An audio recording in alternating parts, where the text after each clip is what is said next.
Hello बच्चों, चलिए प्रश्न पढ़ते हैं। प्रश्न देखिए, एलिंगम आरेख को ध्यान में रखते हुए निम्न में से कौन सी धातु का उपयोग एल्यूमिना के अपचयन में किया जा सकता है। विकल्प आपके पास मैग्नीशियम, Fe, जिंक और कॉपर। तो सबसे पहले बात करें अगर इस प्रश्न में मुख्य अवधारणा की, तो देखो क्या होगी। मुख्य अवधारणा जो इस प्रश्न में होगी वो होगी एल्यूमिना का।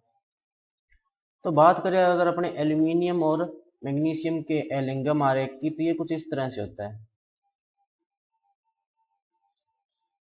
ये यहाँ पे इस अक्ष पर ताप होता है और इस अक्ष पर जो है वो डेल्टा जी का मान होता है, इस तरह से।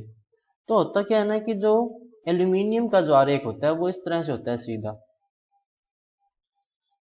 लेकिन और मैग्नीशियम का आरेख जो है वो कुछ इस तरह से होता है, इस तरह से ये कट करता है। तो एक समय के बाद में जो मैग्नीशियम वाला आरेख है वो एल्यूमिनियम वाले आरेख से ऊपर चला जाता है। और एलिंगम आरेख का सिद्धांत भी यही कहता है कि एलिंगम आरेख के ऊपर स्थित धातु ऑक्साइड का नीचे स्थित धातु अपचयन कर सकती है। यानी कि ये नीचे क्या धातु है, ये एल्यूमिनियम ऑक्साइड का जो आरेख है वो ऊपर की तरफ है। तो यहाँ पर जो सही विकल्प क्या होगा, मैग्नीशियम, क्योंकि बाकी जो तीनों यहाँ पर विकल्प हैं उनके जो आरेख है वो एल्यूमिनियम से नीचे आते ही नहीं, हमेशा क्या रहता है एल्यूमिनियम से ऊपर। ये यहाँ पे लगभग जो है वो जिंक होता है, इसके आगे Fe होता है और इसके ऊपर जो है वो कॉपर होता है, Fe, जिंक। तो इसीलिए ये तीनों तो अपचयन नहीं कर पाएंगे, लेकिन जो एल्यूमिनियम है उसका जो एल्यूमिना प्राप्त होगा लेकिन जो एल्यूमिना है उसका अपचयन मैग्नीशियम द्वारा किया जा सकता है। क्यों किया जा सकता है, क्योंकि डेल्टा जी जो है वो क्या होगा इसके लिए ऋणात्मक। और एलिंगम आरेख के उष्मागतिकी के सिद्धांत के अनुसार यदि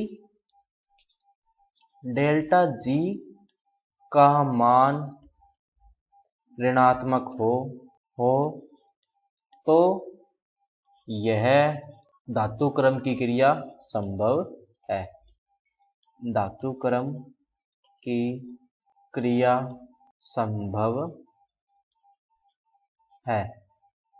तो सही विकल्प हो गया विकल्प नंबर ए। और क्यों हो गया, क्योंकि यहाँ पर अपने ग्राफ में साफ देख सकते हैं कि एल्यूमिनियम का वक्र जो ऊपर है, मैग्नीशियम का क्या है नीचे, आगे जाके जो है थोड़ा ऊपर होता है। और ये ताप जो होता है जिस पर ये लगभग ऊपर होता है, ये होता है लगभग 1400 डिग्री सेल्सियस के लगभग जो ये ताप होता है। तो इस ताप पर जो है ये एक दूसरे को क्रॉस करते हैं, वक्र जो होते हैं इनके। तो बच्चों ये था आपका उत्तर। मैं आशा करता हूँ आपको समझ में आया होगा। धन्यवाद।